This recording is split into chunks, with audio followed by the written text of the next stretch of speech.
వేల సంవత్సరాలుగా కులం కారణంగా కులం ఏర్పాటు చేసినటువంటి కట్టుబాట్ల కారణంగా కుల వివక్షను ఎదుర్కొన్నటువంటి అనేక కులాలు రాజ్యాంగం ఇచ్చినటువంటి ప్రతిఫలాల్ని అదేవిధంగా స్వతంత్రం ఇచ్చినటువంటి ఫలాల్ని అందుకోలేని పరిస్థితి లోపల ఈ స్వతంత్ర భారతదేశం లోపల ఇంకా కూడా ఉన్న సంగతి మనందరికీ తెలుసు.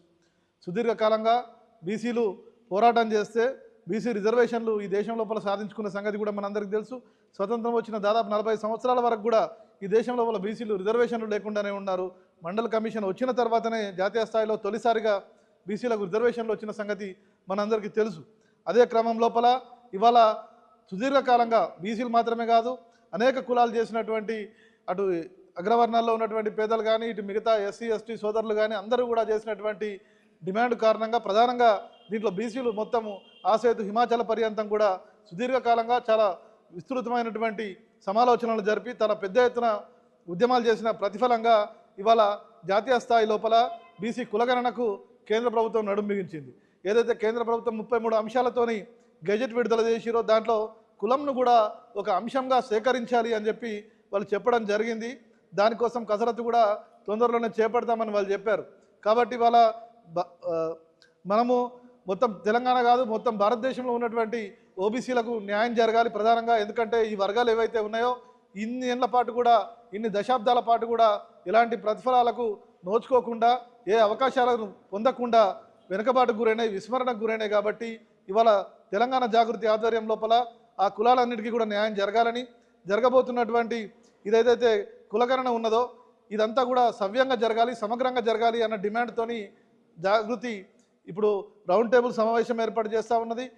జాతీయ స్థాయిలో సమగ్ర జనగణన ఏదైతే చేపడుతున్నారో దాంట్లో భాగంగా ఉన్న కులగణనను అత్యంత పకడ్బందీగా సమర్థవంతంగా నిర్వహించాలని చెప్పి డిమాండ్తోని తెలంగాణ జాగృతి ఈ యొక్క రౌండ్ టేబుల్ను ఎల్లుండి 29వ తేదీ జనవరి ఉదయం 9 గంటలకు అదేవిధంగా కాజా మ్యాన్షన్ లోపల బంజారాహిల్స్లోని రోడ్ నెంబర్ 1లో ఉన్నటువంటి కాజా మ్యాన్షన్ లోపల ఈ యొక్క రౌండ్ టేబుల్ను నిర్వహించుకోబోతా ఉన్నాం. దానికి బీసీ సంఘాలు, కుల సంఘాలు, అన్ని వర్గాల్లో ఉన్నటువంటి పేదలు, వాళ్ళ సంక్షేమ సంఘాలు పెద్ద ఎత్తున రాబోతూ ఉన్నారు.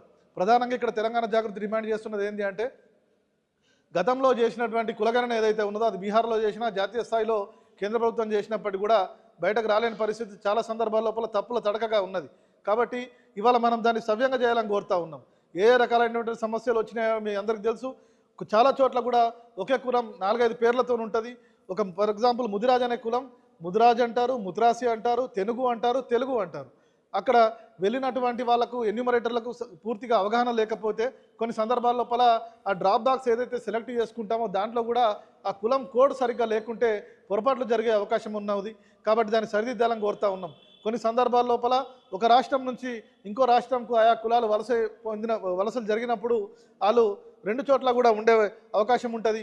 ఎందుకంటే వాళ్ళు వేరే రాష్ట్రం నుంచి వచ్చిన కులాలను వాళ్ళని ఏమని పిలుస్తారు, వాళ్ళు ఏ కేటగిరీలోకి వస్తారన్నది ఇక్కడ ఉన్నటువంటి ఎన్యూమరేటర్లకు కానీ ఇక్కడ ఉన్నటువంటి ప్రభుత్వాధికారులకు కానీ తెలిసే అవకాశం లేదు. కాబట్టి దాన్ని కూడా జాతీయ స్థాయి లోపల ఒక సమగ్రమైనటువంటి విధాన రూపకల్పన జరగాలని తెలంగాణ జాగృతి డిమాండ్ చేస్తూ ఉన్నది.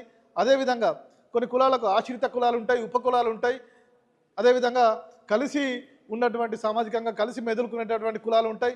వాటి కూడా సామాజికంగా ఒకే రకమైనటువంటి స్థితిగతులు, ఒకే రకమైనటువంటి పరిస్థితుల్లో ఉంటారు. కాబట్టి వారిని కూడా గ్రూప్ చేయవలసిందిగా, వారందరినీ కూడా ఒకే నంబర్ మీదకి తీసుకురావాల్సిందిగా మనం కోరుతూ ఉన్నాం. వారి వెనుకబాటును దృష్టిలో ఉంచుకొని దాని మీద సమగ్రమైనటువంటి విచారణ జరిపి దాని మీద సర్వేలు జరిపి వాళ్ళ స్థితిగతుల్ని సంపూర్ణంగా అంచనా వేసి ఆ పనులు చేయాలని మనం కోరుతూ ఉన్నాం. జాతీయ స్థాయి లోపల మొదటిసారిగా మనము ఇదైతే కులగణన జరుగుతూ ఉన్నదో గతంలో ఒకసారి జరిగి అది బయటకు కూడా రాలేని సంగతి మీ అందరికీ తెలుసు. కాబట్టి ఇదైతే మొదటిసారిగా బీసీలు సుదీర్ఘకాలం పెట్టుకున్నటువంటి పోరాటాల ఫలితంగా సుదీర్ఘకాలం దీని మీద ఆకాంక్షలు, ఇది వేల సంవత్సరాల బీసీల ఆకాంక్షలకు నిలువుటద్దంగా ఈ కులగణన జరుగుతూ ఉన్నది. కాబట్టి దీన్ని సవ్యంగా జరపాలని మనం బీసీ మేధావులను ప్రధానంగా దీనికి ఆహ్వానిస్తూ ఉన్నాం. అన్ని సంఘాల నుంచి కూడా మేధావులు, ప్రొఫెసర్లు, అనేక కుల సంఘాల పెద్దలు కూడా రాబోతూ ఉన్నారు. బీసీ సంఘాలను కూడా పెద్ద ఎత్తున ఆహ్వానించినాం, యూనివర్సిటీ ప్రొఫెసర్లను ఆహ్వానించినాం, యూనివర్సిటీలో ఉన్నటువంటి పరిశోధక విద్యార్థుల్ని కూడా ఆహ్వానించినాం. ఏ కులానికి అన్యాయం జరగకుండా వెనుకబడ్డ ప్రతి వర్గానికి న్యాయం జరిగేటట్లుగా ఈ సంపూర్ణమైనటువంటి జనగణనను సమగ్రంగా జరపాలని కవిత గారి అధ్యక్షతన జరిగేటటువంటి ఈ రౌండ్ టేబుల్ సమావేశం లోపల పెద్ద ఎత్తున పాల్గొనవలసిందిగా అన్ని కుల సంఘాల బాధ్యులను, బీసీ మేధావులను, ప్రజాస్వామికవాదులను, అదేవిధంగా తెలంగాణ వాదులను, ప్రజాస్వామ్యం పట్ల గౌరవం ఉన్న ప్రతి ఒక్కరిని కూడా పెద్ద ఎత్తున పాల్గొనవలసిందిగా ప్రేమపూర్వకంగా ఆహ్వానిస్తూ ఉన్నాం. ఎందుకంటే ఇది వేల సంవత్సరాలకు తర్వాత వచ్చినటువంటి సువర్ణ అవకాశం. దీన్ని వాడుకోవడం లోపల ఈ కులాల్లో ఉన్నటువంటి విద్యావంతులు ముందుండాలి. మీ కులాల లోపల చైతన్యం తీసుకురావాలి, మీ సమస్యలను ముందుకు తీసుకురావాలి, దాని పరిష్కారం సాధించి మనం కులగణనను సవ్యంగా జరుపుకోవడానికి దిశగా ఈ పెద్ద ముందడుగు పడుతుంది. కాబట్టి అందరూ ముందుకు రావాలని రౌండ్ టేబుల్ సమావేశంలో వచ్చి మీ అభ్యంతరాలను లేవనెత్తాలని, పరిష్కారాలు సూచించాలని కోరుతా ఉన్నాం.